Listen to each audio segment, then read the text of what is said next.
The main function of scrutiny committees is to hold the Cabinet to account about the decisions that they've made, if there's any that members or the public don't feel are right.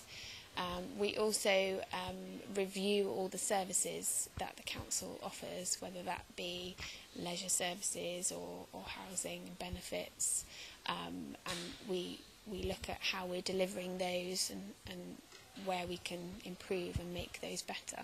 Our scrutiny committee's main function is to make sure that the council is encouraging the economic growth of the Vale.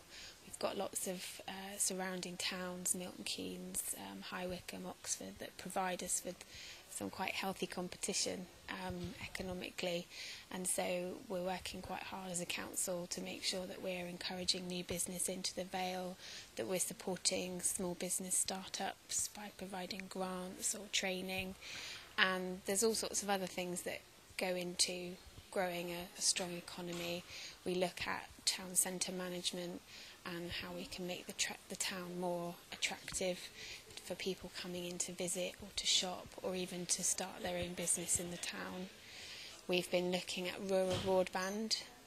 That's been a really big issue for everybody in the rural areas of the Vale, and we've been supporting the work of Bucks Business First and the County Council in delivering the bid that they're working on. We've also been looking at the Olympic legacy from the 2012 Olympics and how we can capitalise on the achievements of the athletes from the summer. Council's been working with all sorts of organisations to see how we can keep that going, and the scrutiny committee's been looking at that and making recommendations about how they're doing that work. We've also recently looked at the skills agenda.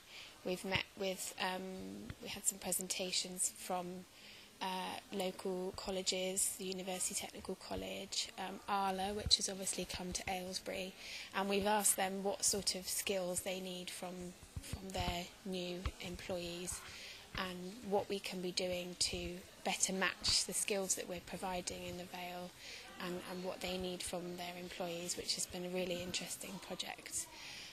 One of the things that's coming up in October is a member-driven item on the scrutiny agenda, which is the rural economy.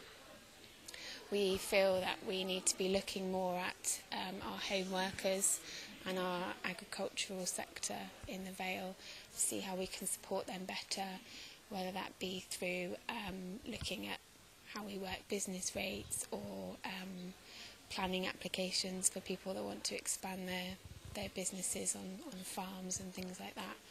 So we want to understand that side of our economy better to see how we can support those people. One of the things from the Environment and Living Scrutiny Committee, one of the big achievements they've made this year was on the social housing consultation. They successfully lobbied for the criteria for social housing to be much narrower than just people in the Vale, and that was something that local people felt very strongly about, that people who are living in a town or in in Buckingham or Winslow should have some priority over social housing in their area. We really do welcome members of the public coming along. A lot of the things that we're talking about are of real relevance to their lives, and we're always keen to hear what they think about an issue. As councillors, we don't know everything. We try to learn as much as we can to make the right decisions, but the input of the public is hugely important in these processes, and we'd welcome the public coming along to these meetings. We normally start at around 6:30 in the evening and finish around 8:30 or 9 o'clock. The meetings are structured through some presentations and then a question and answer session from the councillors and any public that are there as well.